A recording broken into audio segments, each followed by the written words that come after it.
We're back from the hunt, and if you want to know how I got this raccoon with my survival bow, you have to watch the rest of this episode. I'm Chris Thorn, that's Zachary Fowler, and this is a 30-day survival challenge in Texas. There's only one rule. If you want to eat, you gotta catch it and cook it. Good morning, everybody. I got my morning H2 coffee. It's H2O, it's just water. With my Grill water filter. It's kind of been my saving grace.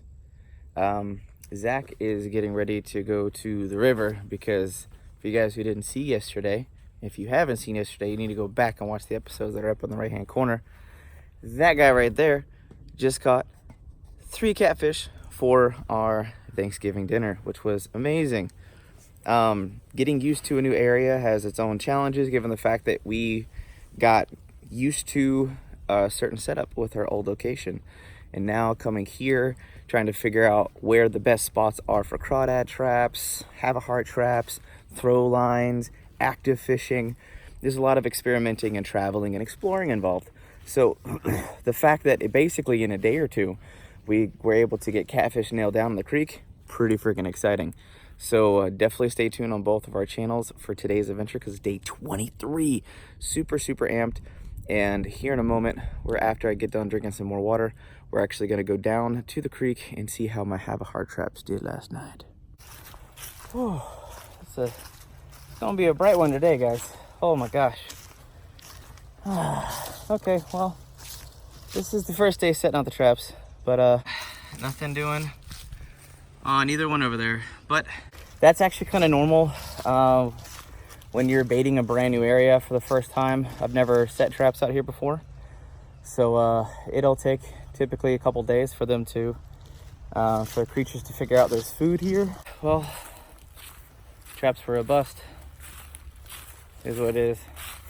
Like I said, you don't depend on everything all the time. That's why you do everything all the time, because you just keep on the numbers, something will pan out. So I don't know, maybe I'll perk myself up, give myself some cardio, and I'll grab the bow, see what I can do, because right now Zach's at the river, so I think dividing and conquering is going to be the best solution today. Got my bow. We're gonna do some spot and stalking.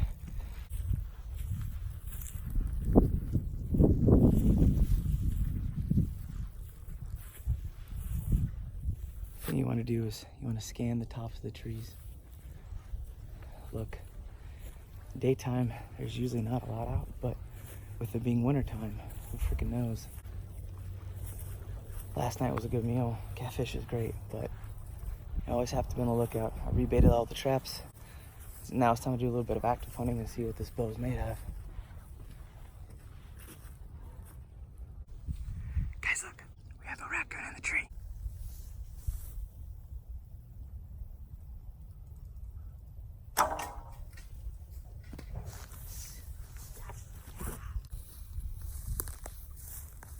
Oh. Wow.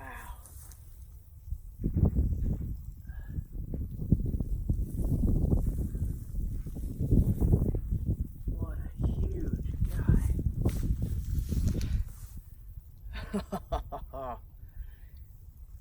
Recon survival bow, baby.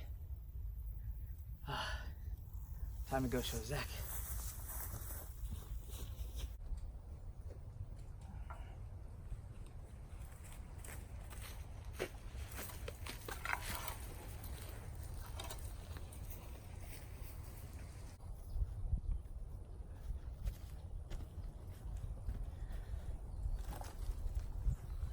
My first successful bow hunt with my Recon folding bow.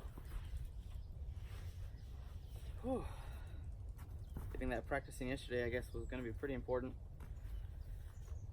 The only thing that sucks is unless you're a really amazing shot, you have to shoot up into a tree for something like that. In case your arrow goodbye. I have lost an arrow. Now I have a certain number. So it is what it is. But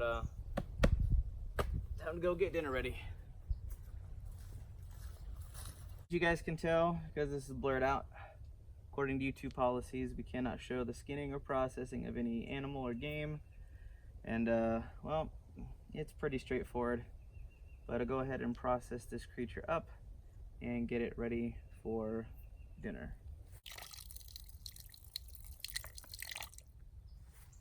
Ready? Got some of the raccoon prepared. Adding a little adobo. Alrighty, let's go put this bad boy on the fire.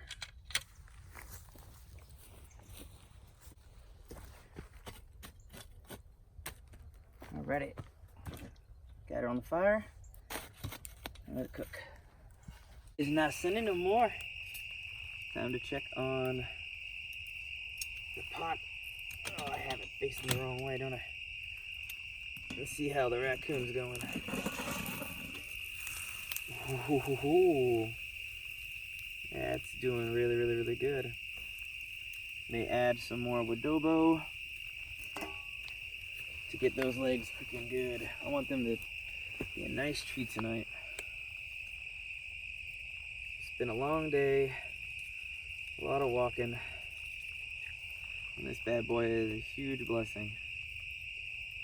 Got fish head soup, but I don't know, I like mixing it up every day. I'm sure you guys are gonna see in post, the episode's gonna be maybe, I don't know, 10 minutes, 15 minutes, 30 minutes, who knows.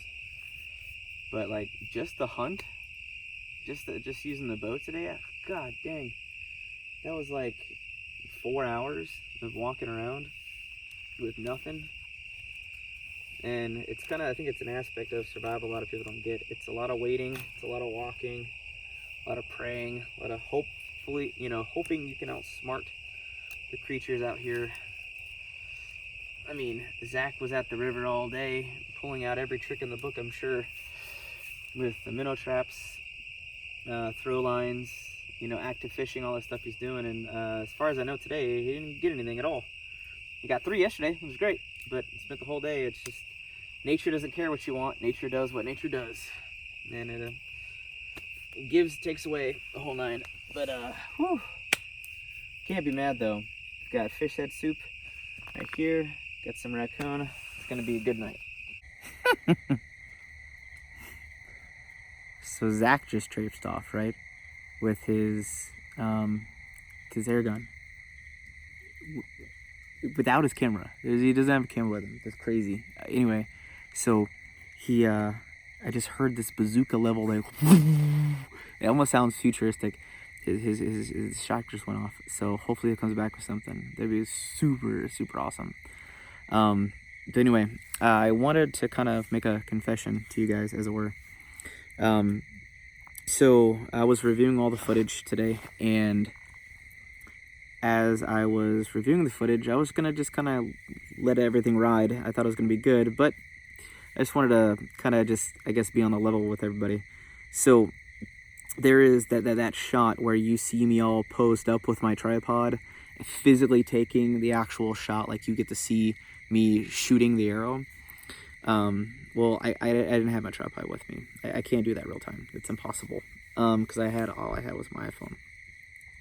And as soon as I saw the raccoon up in the tree, I just slammed my phone in my pocket, and I just took aim and took the shot. But with me trying to tell you guys a story, I want to take you guys on an adventure with me. So I wanted to complete that and not kind of just cut it off, and all of a sudden there's a raccoon. And you're like, where did that come from? So with you guys being on that journey, I'm trying to make some storytelling and some continuity in that. So that nice, like, epically posed, really cool shot was rigged. And I will probably overlay that, but just want to let you guys know. It's very hard to give people the epic level fantasy, cool heroic shots with one camera when you're doing it by yourself. It's not a very easy thing to accomplish. So, but yeah, so let's see what Zach comes back with. There he is. Nothing. Really? Nothing. Yeah. Oh, dude, it was like a bazooka blast, dude. I heard that thing all the way over here. The stinking little IR light that goes with it. Yeah? Well, it was on somehow. I haven't even needed to use it, but this one was in the shadow, so all I could see was the eyeballs. Frustrating. Dinner is served. Look at this. It is just falling right off the bone. Super, super tender meat. Oh, so good. How is it needing spices? Yeah, I might add just a smidge of chupacabra, but that adobo, that was epic. Already flavored. I feel good now that I have a good meal. That was game changing in that regard. But I'm learning a lot about even what I thought survival was. And I don't want anyone who watches my channel regularly to think that I'm getting away from prepping. Because in the truest form, this is what I'm doing. I'm putting all of my skills and knowledge to the test and seeing what I need to work on and just trying to improve, just trying to be better. Coming from this as seeing what gear works, what gear doesn't, what tips and tricks and methods for catching food works and what doesn't, and figuring out what needs to happen day to day, how you can build and adventure your way into a better situation, just all these really cool things that go into a survival situation. And it's a beautiful learning experience. You get to learn a lot about yourself, a lot about working with other people as the teammates, family members, what could go into that, how weather patterns really do react when you're actually exposed to them 24/7. When you have things like vehicles, umbrellas, hardened buildings, your home to mitigate a lot of those factors. Weather patterns, unless they're like really severe, they don't really mess with you. Just like, oh, just put on a coat. When you're packing out, you have to try to deal with 70 to 80 degree fluctuations up and down in temperature. I mean, just that alone, we're like, wow, I'm gonna throw you off really hardcore. So it's quite amazing. But that is the end of day 23. I am ready for day 24.